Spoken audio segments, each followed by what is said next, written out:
ഇസാസ് ഡിസൈൻസിൻ്റെ പുതിയ വീഡിയോയിലേക്ക് എല്ലാവർക്കും സ്വാഗതം. അസ്സലാമു അലൈക്കും. ഇന്നത്തെ വീഡിയോ പെട്ടെന്ന് എങ്ങനെ കോളർ തയ്ക്കാമെന്ന് നോക്കാം. ഈ വീഡിയോയിൽ കോളർ വെക്കുന്നത് മാത്രമുള്ളൂ കാണിക്കുന്നത്. നെക്കിൻ്റെ കട്ടിങ് ഒന്ന് നോക്കാം. കോളർ റെഡി ആവണമെങ്കിൽ നെക്കിൻ്റെ അളവുകളൊക്കെ ഒന്ന് റെഡി ആവണം.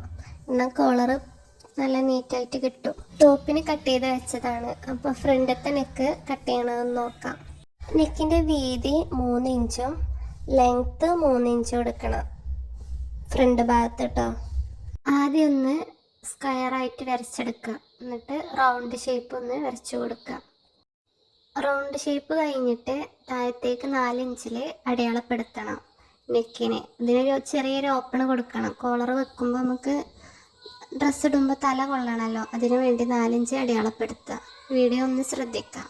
ഒരു ചെറിയൊരു വി പോലെ ഒന്ന് വരച്ചു കൊടുക്കുക. നെക്കിൻ്റെ ആ റൗണ്ടിൻ്റെ അവിടെ നിന്ന് ഒരു 1/2 ഇഞ്ച് കയറ്റിയിട്ട് ഇങ്ങനെ വീഡിയോയിൽ കാണുന്നത് പോലെ ഒന്ന് വരച്ചെടുക്കുക. കട്ട് ചെയ്യണമെന്ന് ശ്രദ്ധിക്കുക. ഇനി ബാക്ക് പീസ് കട്ട് ചെയ്യണമെന്ന് ശ്രദ്ധിക്കുക. ബാക്ക് പീസിൻ്റെ മുകളിൽ ഫ്രണ്ട് പീസ് വെച്ചുകൊണ്ടാണ് കട്ട് ചെയ്യണത്. ഇതുപോലെ വെച്ച് കൊടുക്കുക. നെക്കിൻ്റെ വീതി 3 ഇഞ്ച് തന്നെ, പിന്നെ ലെങ്ത്ത് ഒരു 3/4 ഇഞ്ചിൽ കട്ട് ചെയ്തെടുക്കുക. വീഡിയോ ഒന്ന് ശ്രദ്ധിച്ചാൽ മനസ്സിലാവും. കോളറിനില്ലേ കട്ടിങ്ങൊക്കെ കഴിഞ്ഞു. ഇനി നമുക്ക് തയ്ക്കണം നോക്കാം. ആദ്യം നമുക്ക് ഈ നെക്കിന് ഓപ്പൺ കൊടുത്തിട്ടുണ്ടല്ലോ, അവിടെ ഒരു വള്ളി വെക്കുന്നുണ്ട്, 2 ഭാഗത്തും വെക്കുന്നുണ്ട്. അപ്പം 2 പീസിൽ ഒരു 1.5 ഇഞ്ചിൽ ഉള്ള വീതിയുള്ള 2 പീസ് എടുത്തിട്ട് ആദ്യം തയ്ച്ചെടുക്കണം. തയ്ച്ചെടുത്തിട്ട് ആ വള്ളി ഒന്ന് മറിച്ചെടുക്കണം.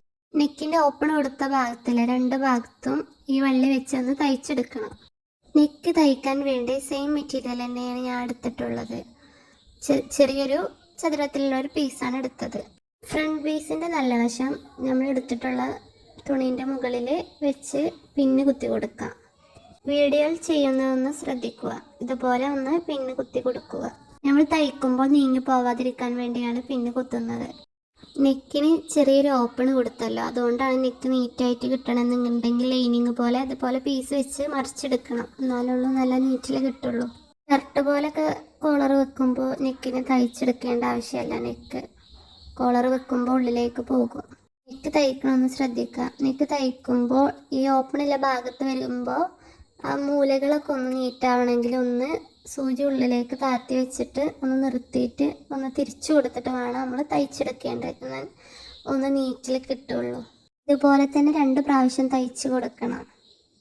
ബാക്കി വന്ന പീസൊക്കെ ഒന്ന് കട്ട് ചെയ്ത് എടുക്കുക. തയ്യൽ തുമ്പിൻ്റെ അവിടെ നിന്ന് ഒരു 1/2 ഇഞ്ച് വിട്ടിട്ട് വേണം കട്ട് ചെയ്തെടുക്കാൻ. 1/2 ഇഞ്ച് വിട്ടതല്ലേ, അതിൻ്റെ ഇടവിട്ടൊന്ന് കട്ട് ചെയ്തെടുക്കണം. എന്നാലുള്ള നെക്കൊന്ന് നീറ്റായിട്ട് കിട്ടുക. ഈ മൂലകളൊക്കെ ഒന്ന് ചെറുതായിട്ടൊരു കട്ട് കൊടുക്കണം. ഇങ്ങനെ കട്ട് ചെയ്യുമ്പോൾ തയ്യലുമ്പോൾ തട്ടുന്നുണ്ടോ എന്ന് ശ്രദ്ധിക്കണം. ഇനി നമുക്കൊന്ന് നെക്കൊന്ന് മറിച്ചെടുക്കാം. കട്ട് ചെയ്ത് മറിച്ചെടുത്തോണ്ട് നല്ല നീറ്റിൽ കിട്ടിയിട്ടുണ്ട്. പതിച്ചടിക്കേണ്ട ആവശ്യമൊന്നും വരുന്നില്ല. ഷോൾഡർ എങ്ങനെ അടിക്കണമെന്ന് ശ്രദ്ധിക്കാം. ഫ്രണ്ട് പീസിൻ്റെ നല്ല വശത്ത് ബാക്ക് പീസിൻ്റെ നല്ല വശം ഷോൾഡറിലെ അവിടെ വെച്ച് കൊടുക്കുക. എന്നിട്ട് നമ്മൾ ആദ്യം നെക്കിന് അടിച്ചപ്പോൾ ഒരു ലൈനിങ് കൊടുത്തിട്ടില്ലേ ഫ്രണ്ടിൻ്റെ, അത് മുകളിലേക്ക് വെച്ചിട്ട് ഇതുപോലെ തയ്ച്ചെടുക്കുക. വീഡിയോ ഒന്ന് ശ്രദ്ധിച്ചാൽ മനസ്സിലാവും. ഇവിടെ 2 പ്രാവശ്യം തയ്ച്ചെടുക്കണം കേട്ടോ. ഇതുപോലെ തന്നെ 2 ഷോൾഡറും അടുത്ത ഷോൾഡറും ഇതുപോലെ തന്നെയാണ് തയ്ച്ചെടുക്കേണ്ടത്. ഇതുപോലെ ചെയ്താൽ തയ്യൽ തുമ്പൊന്നും കാണില്ല. ഷോൾഡറിൻ്റെ തയ്യൽ തുമ്പൊന്നും ഉള്ളിൽ കാണില്ല. അതുപോലെ നല്ല നീറ്റായിട്ട് കിട്ടും. എനിക്കിത് മനസ്സിലായിട്ടില്ലെങ്കിൽ ഇതിൻ്റെതായിട്ടുള്ളൊരു വീഡിയോ ഞാൻ പിന്നീട് ചെയ്ത് കാട്ടിത്തരുന്നുണ്ട്. ഇനി കോളറ് നമ്മളെങ്ങനെ കട്ട് ചെയ്യണമെന്ന് നോക്കാം. നല്ല വശത്തേക്ക് മറിച്ചിട്ടിട്ട് നമുക്ക് കോളറിന് ആദ്യം അടയാളപ്പെടുത്താം. ഇനി കോളറിന് കട്ട് ചെയ്യുക, അതൊന്ന് ശ്രദ്ധിക്കുക. ആദ്യം നമ്മൾ നെക്കുകളൊക്കെ ഒന്ന് നല്ല നീറ്റാക്കിയിട്ട് 2 ഭാഗത്തും ബാക്ക് പീസും മുൻ പീസും ഒക്കെ ഒന്ന് നീറ്റാക്കി എടുത്തിട്ട് കോളറിൻ്റെ അളവെടുക്കുക. വീഡിയോ ഒന്ന് ശ്രദ്ധിച്ചാൽ മനസ്സിലാവും. ഇതുപോലെ വെച്ചിട്ട് കോളറിൻ്റെ അളവെടുക്കുക. 8 ഇഞ്ചാണ് എനിക്ക് കിട്ടിയിട്ടുള്ളത്. ഞാൻ കോളർ വെക്കാൻ പേപ്പർ ക്യാൻവാസ് എടുത്തിട്ടുള്ളത്. ഞാൻ എടുത്ത മെറ്റീരിയൽ അത്യാവശ്യം കട്ടിയുണ്ട്. അപ്പോൾ പിന്നെ പേപ്പർ ക്യാൻവാസ് വെച്ചാൽ മതി. കട്ടിയില്ലാത്തതിനൊക്കെ നമ്മൾ സാധാ ക്യാൻവാസ് ഉണ്ടല്ലോ ഷർട്ടിനൊക്കെ വെക്കണേ, അത് വെക്കേണ്ടി വരും. ഇനി വീഡിയോയിൽ ശ്രദ്ധിക്കുക. ആദ്യം നമ്മൾ ഒരു ചെറിയ ഒരു ചതുരത്തിൽ ഒരു പീസ് എടുത്തിട്ട് 2 മടക്കാക്കി വെച്ചിട്ടുണ്ട് കേട്ടോ. ക്യാൻവാസ് 2 മടക്കിലാണത്. എന്നിട്ട് 8 ഇഞ്ചിൽ ആദ്യം ഒന്ന് അടയാളപ്പെടുത്തിയെടുക്കുക. വീഡിയോ നല്ലോണം ശ്രദ്ധിക്കണം. എന്നിട്ട് 3 ഇഞ്ചിൽ വീതിക്ക് ഇതുപോലെ അങ്ങനെ അടയാളപ്പെടുത്തിയെടുക്കണം. 3 ഇഞ്ച് വീതി അത്യാവശ്യമൊക്കെ ഒരു കുഴപ്പമില്ലാത്ത നോർമൽ കോളറിൻ്റെ ഒരു വീതിയാണ്. സ്ക്വയറിൽ വരച്ചെടുക്കാം. വീഡിയോയിൽ ചെയ്യണത് പോലെ ഒരു 3/4 ഇഞ്ച് ഇത് ഇങ്ങോട്ടൊന്ന് വരച്ചെടുക്കുക. വീഡിയോ ശ്രദ്ധിച്ച് നോക്കണം, നല്ലോണം മനസ്സിലാകട്ടോ. ആദ്യം നമ്മൾ 8 ഇഞ്ച് അടയാളപ്പെടുത്തിയില്ല, അതിലൊരു 3.5 ഇഞ്ചിൽ ആദ്യം ഒന്ന് അടയാളപ്പെടുത്തുക. എന്നിട്ട് താഴത്തെ 8 ഇഞ്ച് അടയാളപ്പെടുത്തിയെന്ന് അവിടെ നിന്ന് ഇങ്ങോട്ട് മുകൾക്ക് ഒരു 3/4 ഇഞ്ച് കയറ്റി അടയാളപ്പെടുത്തുക. എന്നിട്ട് ആദ്യം നമ്മൾ ഫസ്റ്റ് ഒരു 3/4 ഇഞ്ച് അടയാളപ്പെടുത്തിയല്ലോ, അത് ഇങ്ങനെ നേരെ ഒന്ന് വരച്ചു കൊടുക്കുക. ഇതുപോലെ കർവ് വരക്കണതുകൊണ്ട് ഇങ്ങനെ ഒന്ന് ഷേപ്പിൽ ഇങ്ങനെ വരച്ചു വെക്കുക. 3.5 ഇഞ്ച് അടയാളപ്പെടുത്തിയാൽ അതിക്ക് ഷേപ്പാക്കി വരച്ചു കൊടുക്കുക. എന്നിട്ട് നമ്മൾ ആദ്യം വരച്ചതൊക്കെ ഒന്ന് നീറ്റിലൊന്ന് കട്ട് ചെയ്തെടുക്കുക.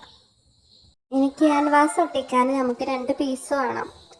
കോളറിന് 2 പീസ് വേണം. അപ്പോൾ അതിന് ഒരു 4 ഇഞ്ച് വീതിയുള്ളതും ലെങ്ത്ത് നമുക്ക് 20 ഇഞ്ച് വരെയൊക്കെ എടുക്കാം. അതിൻ്റെ ആവശ്യമൊന്നുമില്ല.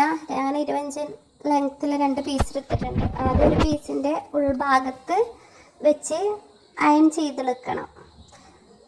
പശയുള്ള ഭാഗമാണ് നമ്മൾ തുണിമ വെച്ച് കൊടുക്കേണ്ടത്. എന്നിട്ട് നമുക്കൊന്ന് നല്ല അയൺ ചെയ്തെടുത്ത് ക്യാൻവാസ് വെച്ച പീസാണ് ഞാൻ അളവിലെടുത്തിട്ടുള്ളത്. പിന്നെ ഇതിൻ്റെ ബാക്കിൽ അടിഭാഗത്ത് വെക്കണ പീസ് ഞാൻ അളവിലെടുത്തിട്ടില്ല. അതിൻ്റെ മുകളിൽ വെച്ചിട്ട് ഒന്ന് കട്ട് ചെയ്തെടുക്കുകയാണ് ചെയ്തത്. അതേപോലെ തന്നെ മറ്റേ തുണീൻ്റെ അതേ അളവിൽ തന്നെ കട്ട് ചെയ്തെടുത്തിട്ടുണ്ട്. ഇനി ഒന്ന് നമുക്ക് തയ്ച്ച് കൊടുക്കണം. കോളറിൻ്റെ മോൾ ഭാഗം വരുന്ന ഭാഗമാണ് നമ്മൾ ആദ്യം തയ്ച്ചെടുക്കേണ്ടത്. 2 പീസും ക്യാൻവാസ് വെച്ച പീസും നല്ല വശവും മറ്റേ പീസിൻ്റെ നല്ല വശവും വെച്ചിട്ടാണ് നമ്മൾ തയ്ച്ചെടുക്കുക. ഈ കോളറിൻ്റെ മൂലകളൊന്ന് നീറ്റായി കിട്ടാൻ വേണ്ടി കണ്ട് ഇതുപോലെ ഒരു നൂല് ഉള്ളിലേക്ക് വെച്ചെടുക്കാം. 2 സൈഡത്തെ മൂലയിൽ വെച്ചാൽ നമ്മളത് മറിച്ചെടുക്കുമ്പോൾ മൂല നല്ല നീറ്റായിട്ട് കിട്ടും. 2 പ്രാവശ്യം തയ്ച്ചെടുത്തിട്ട് ബാക്കിയുള്ള ഒരു 1/4 ഇഞ്ച് തയ്യൽ തുമ്പ് വെച്ചിട്ട് ബാക്കിയൊക്കെ ഒന്ന് കട്ട് ചെയ്തെടുത്തിട്ട് ഇടവിട്ടൊന്ന് കട്ടിങ് കൊടുക്കണം. എന്നിട്ടത് മറിച്ചിട്ടിട്ട് ഒന്ന് നമുക്ക് നീറ്റായിട്ടൊന്ന് അയൺ ചെയ്തെടുക്കണം, അല്ലെങ്കിൽ ഒന്ന് പതിച്ചടിക്കുകയോ ചെയ്യാം. കോളർ തയ്ച്ച് കഴിഞ്ഞാൽ ഈ കോളറിൻ്റെ അടിഭാഗത്തുണ്ടല്ലോ ക്യാൻവാസ് വെച്ച ഭാഗം ഒന്ന് ഉള്ളിലേക്ക് മടക്കിയിട്ട് ഒന്ന് അയൺ ചെയ്തെടുക്കണം. എന്നിട്ട് നമുക്കിത് ഇതേപോലെ പേനുകൊണ്ട് ഇങ്ങനെ ഒന്ന് മറ്റേ പീസിനൊരു അടയാളം കിട്ടാനാണ് നമ്മൾ തയ്ച്ചെടുക്കുമ്പോൾ ഒന്ന് അടയാളം കിട്ടാൻ വേണ്ടി കൊണ്ടാണ് ഇങ്ങനെ വരച്ചു കൊടുക്കുന്നത്. അല്ലെങ്കിൽ അതിലൊന്ന് തയ്ച്ച് കൊടുത്താലും മതി. കോളർ മടക്കിയിട്ട് അതിൻ്റെ നടുഭാഗത്ത് ചെറിയ ഭാഗത്ത് ഒരു ചെറിയൊരു കത്രിക കൊണ്ട് ഒന്ന് ചെറിയൊരു കട്ട് ചെയ്ത് കൊടുക്കുക. മൂല നമുക്കത് എവിടെയാണ് അതിൻ്റെ നടുഭാഗം വരുന്നതെന്ന് അറിയാൻ വേണ്ടിയാണ്. ഇതുപോലെ തന്നെ ടോപ്പിൻ്റെ നടുഭാഗവും അങ്ങനെ ഒന്ന് നല്ല നീറ്റാക്കി പിടിച്ചിട്ട് ഇതുപോലെ വീഡിയോയിൽ കാണുന്നത് പോലെ അവിടെ ഒന്ന് ചെറിയൊരു കട്ട് കൊടുക്കുക. ഇനി നമ്മൾ കോളർ വെക്കുന്നൊന്ന് ശ്രദ്ധിക്കുക. ടോപ്പിൻ്റെ കട്ടിങ് ചെയ്തല്ലോ നടുഭാഗം, അതേപോലെ തന്നെ കോളറിനും കട്ടിങ് കൊടുത്തിട്ടുണ്ടല്ലോ നടുഭാഗത്ത്. അതിൻ്റെ ടോപ്പിൻ്റെ ഉൾഭാഗത്താണ് ഞാൻ വെച്ച് കൊടുക്കുന്നത്. ക്യാൻവാസ് ഇല്ലാത്ത ഭാഗമാണ് ഞാൻ ഉൾഭാഗത്ത് വെച്ചിട്ടാണ് ഞാൻ തയ്ച്ചെടുക്കണത്. പേനയോണ്ട് അടയാളപ്പെടുത്തിയല്ലോ അതിലൂടെ അങ്ങനെ തയ്ച്ചെടുക്കുകയാണ് ചെയ്യുന്നത്. ഇതുപോലെ തന്നെ 2 സൈഡിലും തയ്ച്ചെടുക്കുക. 2 പ്രാവശ്യം തയ്ച്ചെടുക്കുക. തയ്ച്ചു കഴിഞ്ഞാൽ പിന്നെ നമുക്ക് ടോപ്പിൻ്റെ നല്ല വശത്തേക്ക് കോളർ തിരിച്ച് വെച്ചിട്ട് അതിൻ്റെ തയ്യൽ തുമ്പക്കുള്ളിൽ പോയതാണല്ലോ ക്യാൻവാസ് വെച്ച് അപ്പോൾ നമ്മൾ അയൺ ചെയ്തെടുത്തതാണല്ലോ, അപ്പോൾ അത് നല്ല വശത്തേക്ക് വെച്ചിട്ട് ഒന്ന് പതിച്ച് തയ്ച്ചു കൊടുത്താൽ മതി. ഇത്ര സിമ്പിളാണ് കോളർ വെക്കൽ. എൻ്റെ വീഡിയോ എല്ലാവർക്കും ഇഷ്ടപ്പെട്ടാൽ സബ്സ്ക്രൈബ് ചെയ്യണം, ലൈക്ക് ചെയ്യണം, ഷെയർ ചെയ്യണം. അടുത്തൊരു നല്ല വീഡിയോയുമായിട്ട് വരാം. അസ്സലാമു അലൈക്കും.